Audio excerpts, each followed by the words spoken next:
சுமித்ராவின் குவியமிடும் நேசம் அத்தியாயம் 9.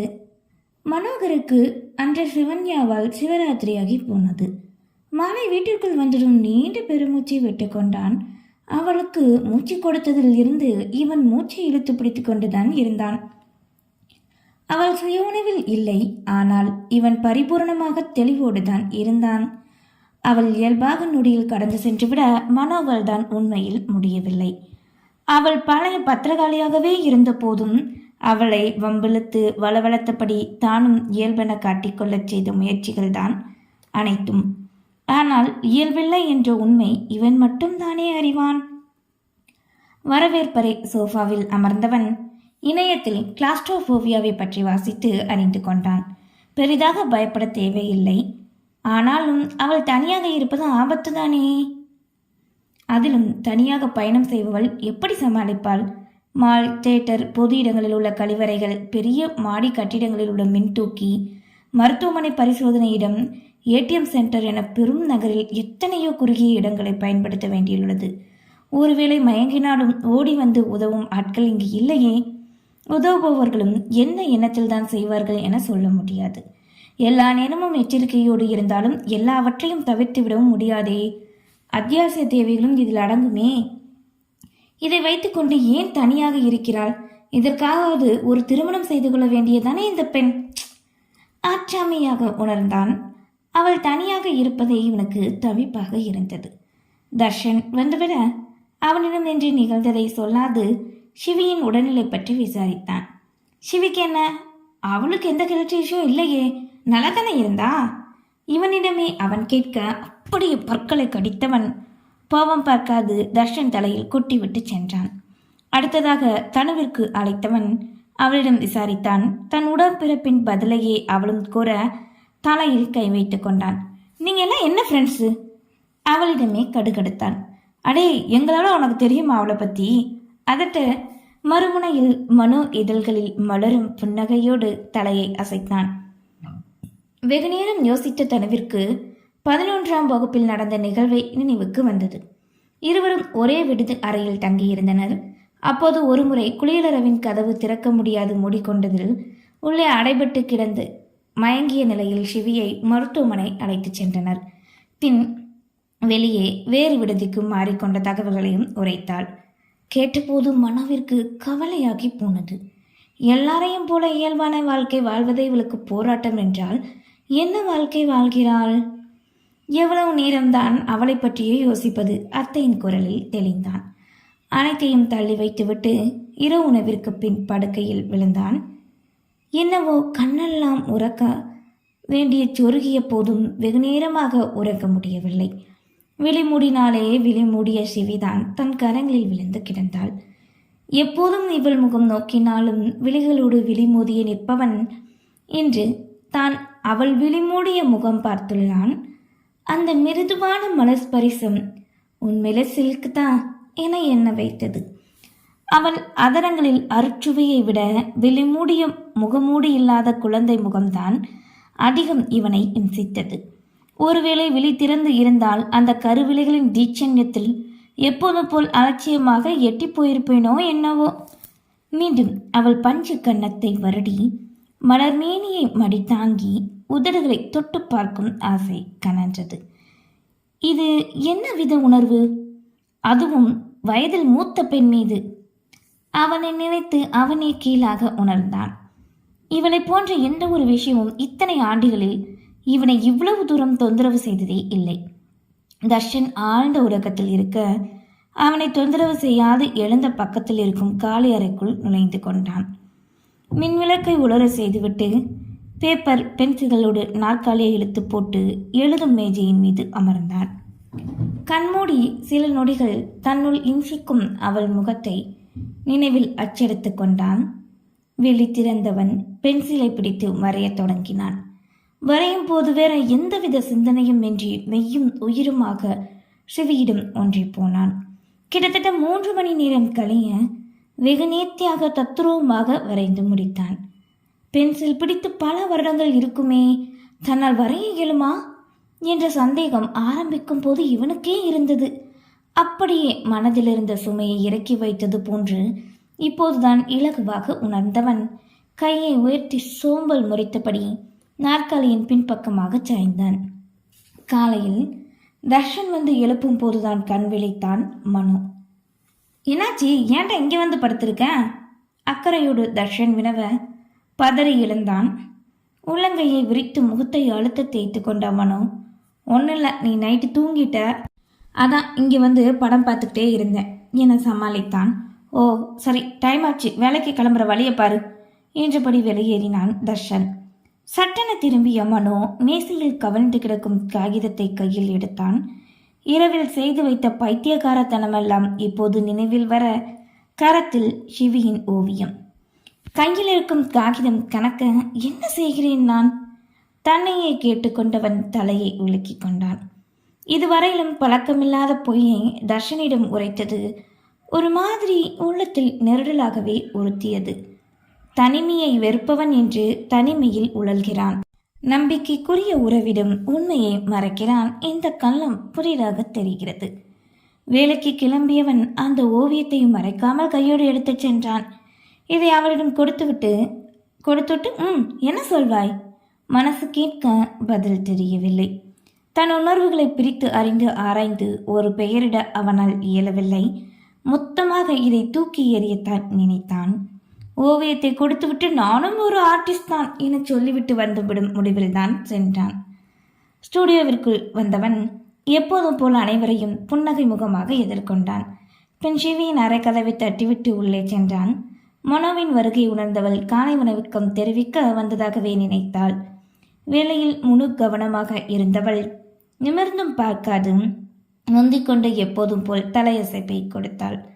நிலையாக நின்றவன், இப்போ உங்கள் ஹெல்த் நல்லா இருக்கா என உடல் நலம் பற்றி விசாரித்தான். கீபோர்டில் துள்ளி விளையாடும் அள்ளி விரல்கள் செயலிழந்து அப்படியே நிற்க கருவிழிகள் மட்டும் உயர்ந்து எதிரே இருப்பவனை எரித்தன. ஒரு கூரான பார்வையில் ஆராய்ந்தாள். தன்னை என்னவோ தீராத நோய் கொண்டவனைப் போல் அல்லவா பரிதாபமாக பார்க்கிறான்?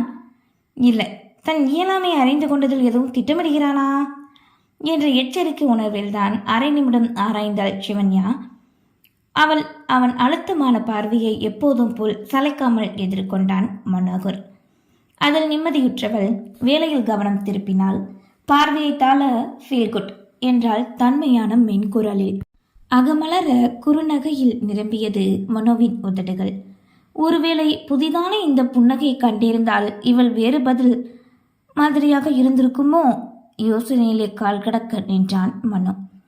தேவையான பதில் கிடைத்தும் கிளம்பாதவனை இவள் ஒரு பொருட்டாகவே கண்டு கொள்ளவில்லை.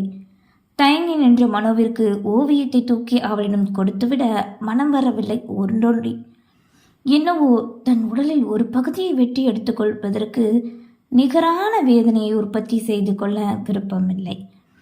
எண்ணி வந்ததை நிகழ்த்தாது இனிய இம்சைகளை தாங்கிக் கொண்டு பாரமோடு மாலை வீடு சென்றான்.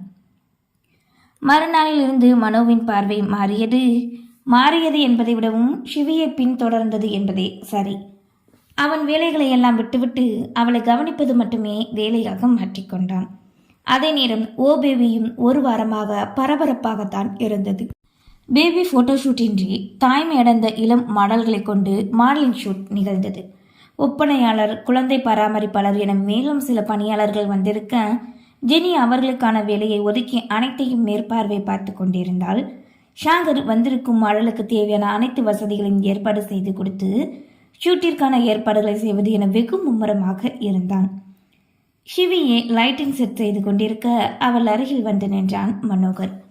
இது என்ன ஷூட், ஏன் இங்கே நடத்துறீங்க? ஷாகர் ஜெனியை விடுத்து நேராக சிவியிடமே கேட்டு வைத்தான். பார்த்தா எப்படி தெரியுது? பட்டன கேட்டவள் தன் புகைப்பட கருவியை ஆராய்ந்தபடியே இருந்தாள். மாடலிங் ஷூட் மாதிரி தெரியுது பொறுப்பாக பதில் சொன்னவன். ஆமாம், நீங்கள் இதெல்லாம் செய்ய மாட்டீங்களே, இப்போ மட்டும் ஏங்க?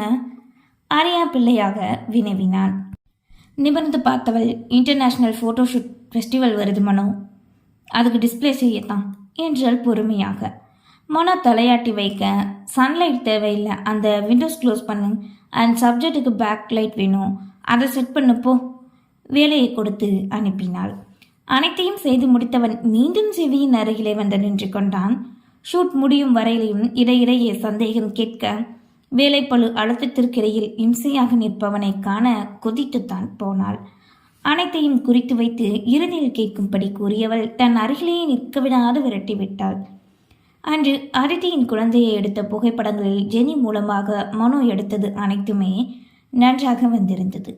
அதிலே மனோவின் திறமையும் இப்போது சுற்றி வருவதில் இது இருக்கு ஆர்வமும் சிவிக்கு நன்கு புரிந்தது.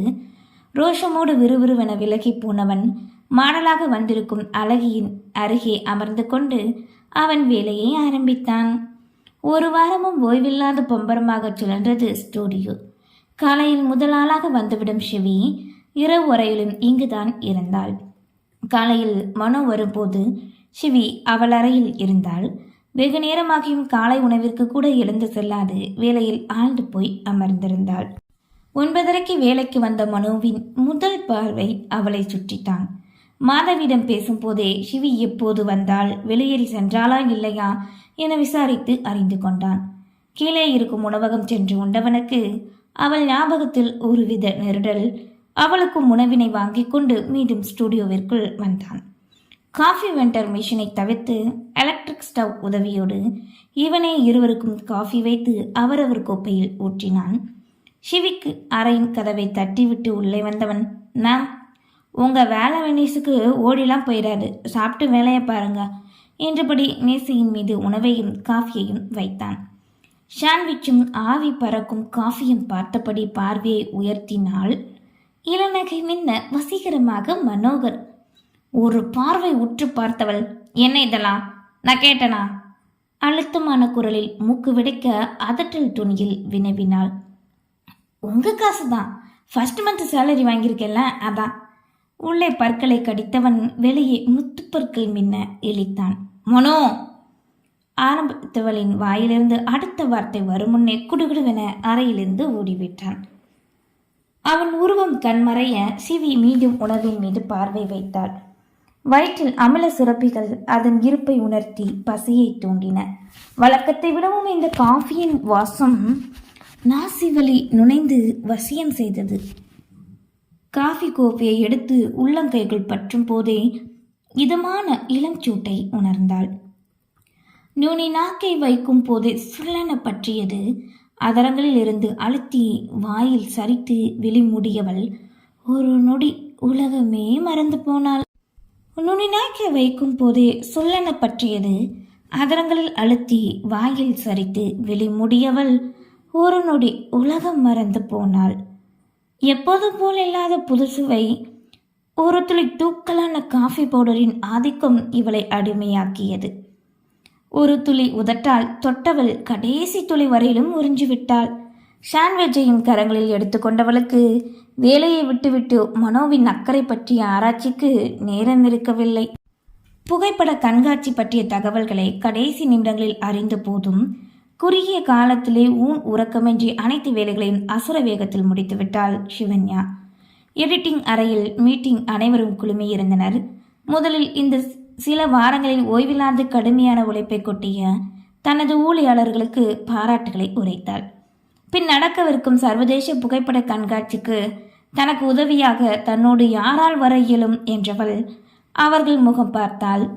சாரி மேம், எனக்கு லாஸ்ட் செமஸ்டர் ஏற்கனவே உங்ககிட்ட லீவ் சொல்லியிருந்தேன். காலேஜ் தான் போகிறதில்ல, எக்ஸாமுக்காவது போகணுமே. சாகர் தன் நிலைமையை விளக்க தலையசைத்தாள் சிவி.